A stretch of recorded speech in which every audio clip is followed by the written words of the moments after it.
வாங்க. ரொம்ப அழகா, ரொம்ப நீங்க தொடக்கப்பள்ளி எந்த வகுப்புல படிக்கிறீங்க? 4ஆம் வகுப்புல படிக்கிறீங்களா? நீங்களும் ஒலிம்பியாட் போட்டியில வந்து கலந்துக்கிட்டீங்க இல்லையா? அரையிறுதி சுற்று வரைக்கும் நீங்க போனீங்க இல்லையா? என்ன கதை சொன்னீங்க? விறகு வெட்டியோட கதை. இதே கதை தான் சொன்னீங்களா? சரி, இந்த கதை உங்களுக்கு ரொம்ப பிடிக்குமா?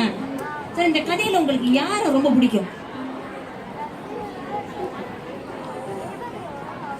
ரொம்ப பிடிக்கும். அந்த தேவதையை ரொம்ப பிடிக்குமா? இப்போ வந்து ஏன் அந்த தேவதையை பிடிக்கும் நீங்க எல்லாருக்கும் சொல்லுங்க. சூரிய ஆனந்த் இவரும் வந்து அட்மிரல்டி தொடக்கப்பள்ளியிலிருந்து வந்திருக்கிறார். வணக்கம், இது உங்கள் சூர்யா. நான் இப்பொழுது உங்களிடம் சொல்ல போவது ஒரு விறகு வெட்டியின் கதை. அன்று ஓர் இனிய காலை பொழுது விறகு வெட்டி தினந்தோறும் மரத்தை வெட்டுறது போல் அவன் இன்று மரத்தை வெட்டினான். அப்பொழுது வெட்டும் போது பாடிக்கொண்டே வெட்டினான்.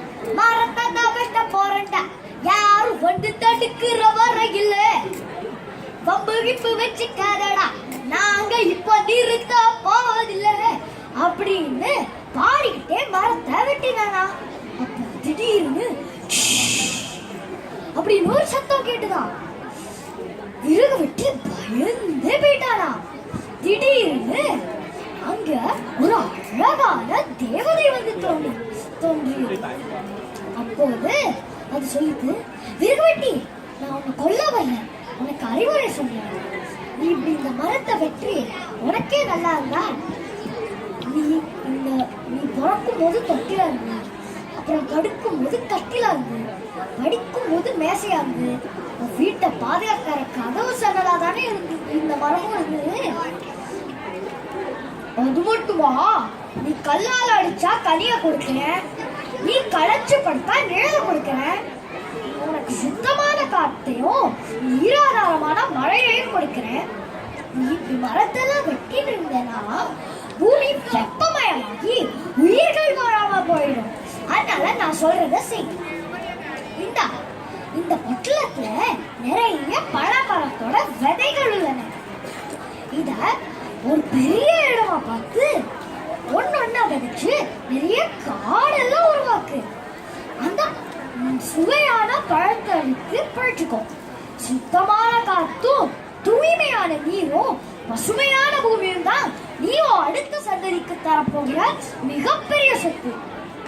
மன்னிக்கணும் தாயே, இனிமே நான் இப்படி ஒரு தவறை செய்ய மாட்டேன் அப்படின்னு சொல்லிட்டு பொட்டலத்தை எடுத்துட்டு போனானா. அப்புறம் ஒரு பெரிய இடமா பார்த்து ஒன்னொன்னா விதைக்க ஆரம்பிச்சான்.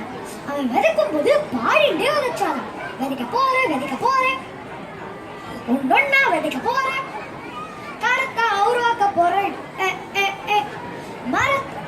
பழத்தை தவித்து புடிச்சுக்க போறேன், விதைக்க போறேன், ஒன்னொன்னா விதைக்க போறேன் அப்படின்னு பாடிக்கிட்டே சந்தோஷமா நிறைய காடை உருவாச்சு.